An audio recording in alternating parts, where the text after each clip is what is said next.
do Grupo Espírita Batuíra, especialmente da Mocidade, a gente agradece a presença de vocês. Esse evento, ele já ocorreu outras vezes, mas esse ano, pelo Marco Antônio, a gente resolveu retomar a atividade. E é o primeiro evento que a Mocidade organiza junto com a diretoria, então vocês desculpem o nervosismo, mas eu tenho certeza que vai ser muito proveitoso. Basicamente, a gente vai dividir o fórum em 2 painéis. O primeiro painel, a gente vai contar com a presença do Dr. Marco Antônio, do Dr. João Navarras e do Sr. Luiz Fernando. Cada um vai abordar um tema específico. Então, o Dr. Navarras vai abordar o aspecto orgânico da depressão. O Dr. João, ele é médico psiquiatra, é apresentador do programa Novamente da Rádio Boa Nova. O Sr. Luiz Fernando, ele é psicólogo, vai abordar o tema psicológico sobre a depressão. Ele é o atual presidente da Usilapa, e também é consultor em recursos humanos. E o Dr. Marco Antônio, trabalhador da casa também, ele é médico, psiquiatra e vai desenvolver o tema espiritual do fórum. Bom, vou explicar rapidamente como vai funcionar o fórum. Então, depois que os 3 palestrantes abordarem o tema, nós vamos ter um breve intervalo das 3h30 às 4h. Para vocês tomarem um café, uma água, enfim. Durante a palestra, os meninos que estão lá no fundo da Mocidade têm canetas e papéis. Então, caso os senhores queiram fazer algum tipo de pergunta, peço que levantem a mão que um dos nossos voluntários vai até vocês, certo? À medida que os senhores fizerem as perguntas, peço também que levantem a mão para a gente recolher e fazer uma espécie de triagem. Superado o intervalo, nós vamos dar 15 minutos para cada um dos palestrantes responderem as perguntas. Então, eu peço também que, na frente do papelzinho, não precisa se identificar. Basta apenas escrever o nome a quem os senhores querem dirigir a pergunta, porque fica mais fácil para a gente organizar. Superada a questão das perguntas, a gente vai dar um tempo final para cada palestrante fazer uma breve conclusão sobre o assunto, certo? Eu vou pedir agora... também eu quero agradecer especialmente a Rosana por ela ter vindo, contribuído. Ela também é voluntária da casa, então a gente fica muito feliz com a sua presença, tá bom? Eu queria... Ronaldo, sim. Vou pedir para o Ronaldo, que é o presidente da casa, fazer a prece e aproveitem bastante o evento.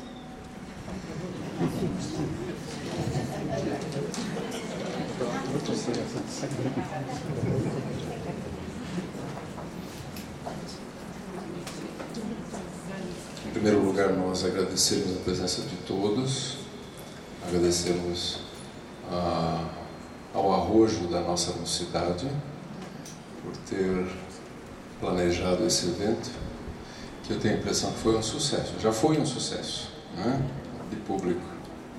Então eu peço a todos que se juntem a mim em pensamento, nesse momento quando nós deixamos lá do lado de fora as nossas preocupações maiores para elevarmos os nossos corações, a nossa mente até o mais alto local onde o nosso Mestre Jesus, governador da terra, dirige a todos e que, na grande maioria dos casos, a nossa população encarnada não se apercebe da presença do nosso Mestre. E é por esse motivo que as doenças psicossomáticas vão tomando conta de uma grande parte da população, que justifica a realização desse evento. Por isso nós pedimos ao Mestre Jesus que dirija as suas equipes espirituais ligadas às áreas médicas, às áreas de psicologia, que possam estar aqui presentes hoje, inspirando os nossos palestrantes, a quem também nós agradecemos a contribuição de aqui estarem conosco, dividindo o seu conhecimento. E que esses espíritos do plano maior, que aqui estão, possam nos ajudar individualmente, na medida em que, através da fé, através da confiança nos ensinamentos do Evangelho do Mestre Jesus, nós possamos entender com maior profundidade o significado da depressão, para que possamos, como o próprio Evangelho nos diz, ajudar na nossa própria cura e na cura daqueles que nos procuram. Que nós possamos ter hoje à tarde um evento, um fórum, onde possamos sair todos nós como ganhadores de conhecimento, ganhadores do conhecimento que nos ajuda no dia a dia, no saneamento dos nossos problemas mais íntimos. Assim seja.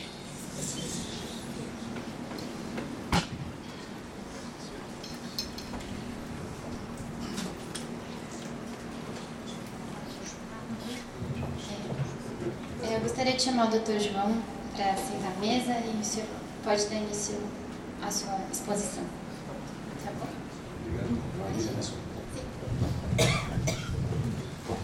Boa tarde a todos. Isso, agora os que não estão depressivos. Vamos começar de novo? Boa tarde, pessoal. Boa tarde. Isso. E o pessoal, se estiver deprimido, deixa de ficar, né? Quem quiser querer ficar, já desiste. Bom, como eles falaram, meu nome é João. A minha formação básica é na medicina. Depois eu fui me especializar numa área que é na psiquiatria. Dentro da psiquiatria, eu me especializei em psicoterapia, e dentro da psicoterapia, dentro de um tratamento específico, e também é para dependentes químicos. Agora, é claro que dentro da psiquiatria, num contexto, a depressão é algo que campeia o mundo. E aí eu comecei a pensar por que é que tantas pessoas estão ficando em depressão, né? Aí a pergunta não é por quê, né? Porque é uma pergunta que explica, né? A biologia explica, a psicologia explica, e até a espiritualidade explica, mas não justifica. Então a pergunta não é por quê, né? É para que estamos ficando depressivos. E aí eu falo brincando para algumas pessoas que depressão não é para quem quer, é só para quem pode, né? O pessoal acha engraçado isso, mas não é. Tem pessoas que passam por situações biológicas, psicológicas, sociais, espirituais terríveis e não deprimem. E aí eu fico imaginando assim, por que será que não deprime? Porque ela não está pronta para se enxergar. Ela continua precisando de situações difíceis na vida. Então eu imagino que a grande maioria da população está começando a perceber que não dá mais para viver do mesmo jeito que nós vivemos até hoje. Por isso a depressão. A questionar o para quê da vida faz com que as pessoas entrem em contato consigo mesmo e acabam se deprimindo. Então, deprimir é para quem pode. Para quem já está pronto a perceber, tem alguma coisa que eu preciso fazer de diferente, não estou entendendo muito bem o que é. Eu quero ir para um lugar que eu não sei onde é. Eu quero fazer uma coisa que eu não sei o que é. Então a gente vai deprimindo. Claro que existe uma certa fatia da população, que é uma porcentagem pequena, tá? Que tem depressão do ponto de vista orgânico. Nasceu para isso, nasceu com isso, vai morrer com isso. Pode não morrer disso, se for se tratar, né? Porém, a grande maioria não está depressiva por questões orgânicas. Estão por questões filosóficas. Porque se a ciência explica, só a filosofia justifica. Porque o para quê da vida é uma questão filosófica. E algumas pessoas que se aproximam da espiritualidade começam a ter um entendimento maior do que para que ele existe e a quem ele serve e para quem a depressão serve. E aí então a vida começa a ter um sentido maior. Hoje eu vou falar só sobre os aspectos orgânicos, porque nós temos colegas que vão falar sobre os outros conteúdos que eu acho até mais importante. No entanto, eu costumo dizer, repetindo o Dr. Alberto Calvo, né? Se você está encarnado, né, você é o que é o seu sistema nervoso. Quando ele falava isso, eu ficava roxo de raiva, né? Porque eu era espírita roxo, né? Eu achava que tudo era espiritual, tudo, né? Que ter um cérebro era um azar, né? Estar encarnado era uma coisa ruim, né? Eu já queria estar no mundo das estrelas. Até que eu percebi que não, você pode ser um anjo de ternura ou um demônio das trevas. Se você estiver encarnado na Terra, você precisa do teu cérebro para poder ser mal ou ser bom. E aí eu fico imaginando um demônio depressivo. Ele deve chegar, eu vou fazer uma maldade. Preguiça. Deixa, eu vou fazer depois. Eu vou fazer uma para aquele cara. Tá muito longe, eu não vou. Fazer, tá muito perto, eu desisto de ser mal. Né? Imagina um demônio depressivo. Imagina um cara bom depressivo. Né? Cheio de ideias, cheio de vontades, só que não vai fazer porque a depressão não deixa. Então nós vamos ver a parte orgânica disso. Como que anda? Desculpa. Mais próximo. Ok. Esse vai para frente e esse vai para trás. Tem um laser, ó. Esse aqui acho que vai para frente. Aqui. Qual que é para frente? Desculpa. Acho que eu... tá bom. Tem que apontar para lá, né? Então o grandão vai para frente. Então, olha, isso aqui eu sempre falo para as pessoas, como que eu aprendi a enxergar o ser humano, que para mim era uma confusão muito grande, até eu começar a estudar a psiquiatria lá em Franco da Rocha, no Hospital do Juqueri. Eu fiz minha residência lá em 2 anos, fiquei 2 anos lá, recebi alta, eu estou quase bom. Já nem tomo mais remédio, pela boca não. E aí eu percebi que eu tenho, talvez a minha mão pesou, que o ser humano é um ser sistêmico, que lá na época de Franco da Rocha eu chamava disso aqui, ó, de ecletismo pragmático integralista. Não é partido político, mas significa que eu tenho que ser eclético, que eu aprendi em Franco da Rocha, saber tudo que existe sobre psiquiatria, mas eles falavam que eu tinha que selecionar o que presta. Aí eu falei, mas quem seleciona o que presta? Claro que era o meu professor, né? Ele que sabia o que prestava. Certo? Eu falei, não é bem assim. Eu achava que tinha que pegar aquilo que funciona e vendo ser como integral, biopsicossocial, espiritual e espírita. Isso, depois de um tempo, eu descobri que tem esse nome, que chama-se visão sistêmica. Uma psicóloga chamada Valéria Brasil me chamou a atenção. Falou, não precisa mais usar esse nome aqui não. Hoje já se fala modernamente em visão sistêmica do ser humano. Então, nós somos um ser biológico, psicológico, social, espiritual e estamos imersos na fenomenologia espírita. Mesmo que eu não seja espírita, e mesmo que eu não aceite ou não acredite, o fenômeno existe. Como tem gente que não acredita que alguém chegou na Lua até hoje, não é? No entanto, assiste televisão via Embratel, via satélite, e não questiona isso. Né? Então nós vamos falar aqui, ó, eu vou falar só desse aspecto aqui, ó, do físico, porque nós vamos ter os colegas falando do mental, social e do espiritual. Ok? Nós vamos fazer fatiar o ser humano apenas para fins didáticos, porque isso aqui acontece ao mesmo tempo, sempre ao mesmo tempo, ok? E aí vem uma coisa que eu aprendi em Franco da Rocha que é muito interessante, que é esse gráfico aqui. O que significa isso? É a relação entre o corpo, ou o cérebro no caso, e o nosso psiquismo. A relação é inversamente proporcional. Então vamos entender esse gráfico, que é um gráfico inversamente proporcional. Aqui é a nossa parte orgânica, seria o nosso cérebro. E aqui é o nosso psíquico. Uma coisa que Freud descobriu, mas até hoje ninguém provou que existe. Alguém já provou que ego existe? Superego existe? Não provou, mas é tão evidente que hoje ninguém mais quer nem saber provar, porque funciona, dá resultado. Não é? É que nem a televisão em Embratel, né? Funciona, por que eu vou questionar se alguém está na Lua lá? Né? Então olha aqui, se nós pegamos uma doença que é bem orgânica, vamos pensar aqui numa doença degenerativa bem clássica, tumor cerebral. É bem orgânico, não é? Mas ainda tem um correlato psíquico.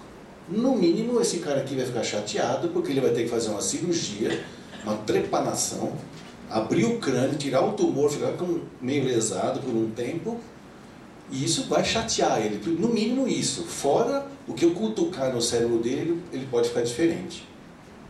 Pode começar a falar palavrão. Minha mãe tinha, quando faleceu, ela tinha 83 anos, ela começou a ter AVCs aqui no lobo frontal, ela perdeu a crítica. Hoje imagina uma senhora italiana, toda cordata, contando piadas de baixo calão pro meu cunhado. Ele não tinha onde enfiar a cara. Eu sabia o que estava acontecendo. Eu falei, a Dona Inês não conta essas piadas, mas ela perdeu a crítica porque tinha que ter cérebro para ter crítica. Então, aqui, provavelmente, quem vai cuidar é o neurologista. Agora aqui, vamos para outro extremo, ó, doenças totalmente psíquicas. Quer uma doença totalmente psíquica? Medo de barata. Quem tem medo de barata? Dessa aqui, ó, está subindo aí. O pessoal sai correndo. Não. É barata espiritual. É só o perispírito dela. Ela vai reencarnar ainda, ela não pode, né? Doenças bem psíquicas. Quem cuida? É o psicólogo. Medo de barata. Porém, olha, é bem psíquico. Mas, olha, eu vou precisar do meu cérebro para perceber a barata, para colocar em ação o meu medo, para me subir na mesa, tirar as calças e pisar em cima. Eu tenho que ter cérebro para fazer isso. Para ter medo, eu tenho que ter cérebro. Se estiver encarnado, tem que ter cérebro. Se não tiver, ou tem paralisia cerebral, está nas casas do André Luiz, ou está na UTI esperando para morrer.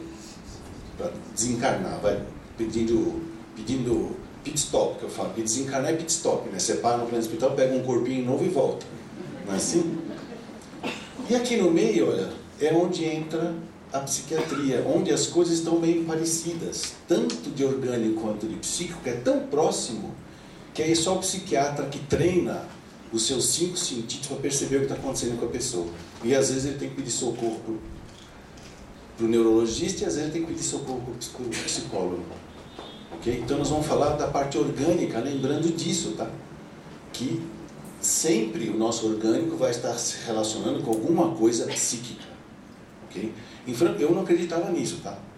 Quando eu estava em Franco da Rocha. Eu só acreditei porque cada vez que um paciente desencarnava, e lembrando que naquela época, 30 anos atrás, a média de internação em Franco da Rocha era 20 anos. Então tinha pacientes que morriam com 40 anos de internação. Morriam de idade. Aí, claro, tinha lá o nosso professor de neurologia que fazia a necrópsia, pegava o cérebro e a gente ia estudar. E a gente ia estudar o cérebro, porque na minha época não tinha tomografia, não tinha ressonância magnética, não tinha essas coisas. Hoje tem, eu consigo ver o cérebro funcionando em vida. Não precisa esperar a pessoa morrer. E não é que tinha uma lesão que os caras falavam, e que a gente deduzia que tinha aquela lesão pelos exames neurológicos, pelos testes de Rorschach, de psicologia, a gente deduzia, deve ter uma lesão naquele lobo, naquele, assim, abria, não estava lá o negócio. E o cara tinha uma doença mental grave, que o impediu de viver em sociedade por um bom tempo, já que naquela época se prendia as pessoas, né? Então, eu aprendi lá a respeitar o ser humano por inteiro, bio, psíquico, social e espiritual. Tanto que o meu apelido lá era Dr. João Profeta.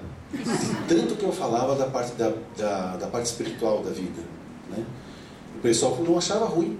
O Dr. Aníbal Silveira, ele tinha um currículo oculto em que ele estudava os estados alterados de consciência, que eu descobri lá nos porões, né? E aí ele falou, nós não temos problema com isso. O problema é que aqui eu tenho que ensinar psiquiatria para você. Você tem que aprender psiquiatria, não tem que ensinar espiritismo para você. Espiritismo você aprender lá no seu centro espírita, aqui você tem que aprender psiquiatria. Eu falei, tá bom, eu achei justo. Aí parei de falar. O Dr. João Profeta calou a boca. Bom, e aí então chegamos no cérebro. E o cérebro é então uma parte do nosso corpo que está em contato com todas as outras partes do corpo. Não tem nenhuma partinha do seu corpo. Imagina o dedinho do seu pé. Você nem sabe onde ele estava agora, né? Você lembrou porque eu falei, não é? Mas ele está ligado no teu cérebro. Não tem uma parte. E esse cérebro, ele pode sofrer injúrias. E essas injúrias podem ser mecânicas, paulada na cabeça. Podem ser químicas, uma inalação de um gás tóxico. Podem ser biológicas, uma meningite, não pode? E podem ser emocionais. Que isso era uma pergunta que eu fazia em Franco da Rocha, e eles concordaram com a minha pergunta, porque nunca ninguém tinha feito essa pergunta. Vocês já ouviram falar em doenças psicossomáticas? Vocês já ouviram falar na úrsula perfumada de Diadema? Quer dizer, a úlcera perfurada do duodeno? Vocês ouviram falar nisso já? Porque a pessoa tem uma úlcera nervosa? É a úlcera que é nervosa? Não, é a pessoa que é nervosa e ataca o estômago. Então eu pensei assim, professor Aníbal, é possível que o meu cérebro também possa sofrer transformações psicossomáticas, por exemplo, aí ele viu que eu puxei lá do espiritismo, através de uma monoideia? Será que se eu ficar pensando, perde Palmeiras, ou perde São Paulo, será que não vai me furar o cérebro? Eles falaram, ficaram assim, olhando, daí falou, pode. Nunca ninguém provou isso, mas isso a gente acredita que sim. Como se fosse um calo no cérebro, que é o que a gente via depois nas necrópsias. Aí a gente pergunta, então o que veio primeiro, o ovo ou a galinha? Aí ele falou assim, não, os dois vêm junto. Lembra do gráfico? É o gráfico. Então, no meio espírita, ele já sabe disso. Cuidado com o que você pensa, você está modelando o seu cérebro. E nós vamos além, que nós vamos falar depois aqui. O teu perispírito é a forma do que vai ser a tua forma, não é? E o que você fizer com a tua forma, vai alterar a tua forma. Ai, droga, então eu estou encarnado, estou acabando com a minha forma. Não, você encarnou para poder melhorar a tua forma, não é isso? Então vamos tomar cuidado com a nossa mente, porque ela vai nos formar e não nos deformar, se eu souber o que fazer. Não faz sentido? A educação acho que é muito importante nesse aspecto. Então, aqui a gente vê que várias coisas podem injuriar o meu cérebro e ele levar a algum tipo de patologia, mais ou menos grave. Há quem diga que todos nós somos neuróticos, eu não concordo. Eu acho que neurose é uma doença muito grave, para falar por aí que nós somos neuróticos. O que nós todos temos é problemas emocionais. Então, toda vez que você tem um impulso e você não pode atendê-lo, você está com um problema emocional. Se você está com fome, é 11h30, mas o almoço é às meio-dia, não é? Aí você fala, não, eu vou aguentar um pouquinho. Aí, enquanto não vem o almoço, eu falo, eu vou pedir um bife, um arroz, feijão, uma salada. Eu vou buscando alguma coisa na minha cabeça, e depois a psicologia explica bem, para poder aguentar essa dificuldade de não atender a minha demanda agora. Aí chega meio-dia, eu vou lá, olha, vai atrasar um pouco porque acabou o gás. Não engulo em seco, não engulo, vou buscar alguma energia dentro de mim, não, tudo bem. Eu acho que no mês do bife vai ser uma parmejana. Aí eu já começo a aumentar minhas defesas. Olha, volta daqui meia hora, eu volto depois de meia hora, olha, não vai atrasar mais meia hora, porque o gás veio tão forte que queimou a comida. Chega uma hora que a gente explode, não explode? Isso não é neurose. Tá? Neurose é algo muito grave que Freud definiu. Né? Nós vamos falar isso depois. Quer dizer, acho que sim, não posso falar pelas pessoas. Né? Mas é uma coisa importante saber disso. Então, o nosso corpo pode ser injuriado por questões físicas, biológicas e psicológicas. Então, vamos ver. Hoje já se mapeou bastante as coisas cerebrais. Tudo que acontece dentro dele já se sabe as ligações do que com o que, aonde, o que. Então, olha aqui, ó, pensamento e sentimento frontal. Né? Quando você vai trabalhar com o seu humor, é o sistema límbico. Então, quando me pediram uma definição de cérebro, o pessoal fala, é um computador. Eu falo, não é um computador. Porque o computador não faz mais daquilo que ele pode. O cérebro pode fazer muito mais do que ele pode. Nós é que não sabemos. O computador sabe até onde ele pode ir. Tanto que quando ele chega lá, ele tela azul. Não é? Ele avisa que não dá para ir por ali. Nós, hoje eu costumo dizer que o nosso cérebro é uma grande mandala. E uma mandala que a gente fala assim do ponto de vista gráfico, parece um círculo, né? Mas não é. A mandala é uma esfera, da qual nós vemos apenas uma face, que parece um círculo. Se você mudar 1 grau para qualquer direção desta esfera, muda tudo. Mas tudo se comunica para que fique em equilíbrio. Então, se você mexer aqui, aqui vai responder, ali vai responder, ali vai responder. Se você mexer aqui, aqui vai responder, aqui vai responder, aqui vai responder. E aí você vai falar assim, mas qual é o padrão? Não existe padrão. O por não existir padrão, e que nós estamos começando a perceber agora pelos exames de emissão de pósitrons, que é os PET scan, em que você pega uma pessoa, dá glicose marcada com algum elemento radioativo e mede quanto ela usa de glicose no cérebro. Aí você fala assim, pensa na sua sogra. Aí você tira um raio-x. Agora, pensa na sua mãe. Tira um raio-x. Pensa na sua namorada. Tira um raio-x. Pensa em Nossa Senhora. tira um raio-x. Aí você fala, vou fazer com todo mundo isso, porque agora eu vou ver onde que as pessoas usam para pensar nessas pessoas. Dá tudo diferente. Cada pessoa é uma pessoa. Por quê? Se o cérebro, teoricamente, tem as mesmas partes. Porque somos espíritos individuais e cada um usa o corpo como pode, não é nem como quer. Né? Não é que eu falo brincando? Se eu soubesse, eu não teria fazido. Né? Se eu soubesse usar o meu cérebro, né? E é isso que nós vamos tentar aprender aqui. Bom, com isso, teve esse evento, que foi agora em julho. Tá? Quem fez não são psiquiatras, tá? São neurologistas. E olha uma palestra que achou aqui. Ó. Violência contra a sociedade, bases do comportamento imoral e corrupto.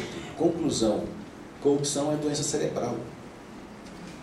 Conseguiram perceber que provavelmente deve existir remédio para corrupção.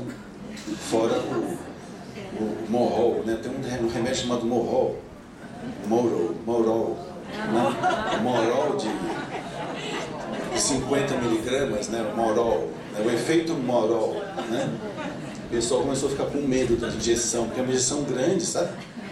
Que eles aplicam em alguns lugares estranhos. Vamos lá. Com isso, o que a gente percebeu? Que dá para se mapear as emoções, porém o mapeamento não mostra um padrão.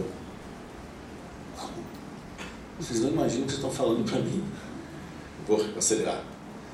Então nós conseguimos mapear, usando uma série de ferramentas, né?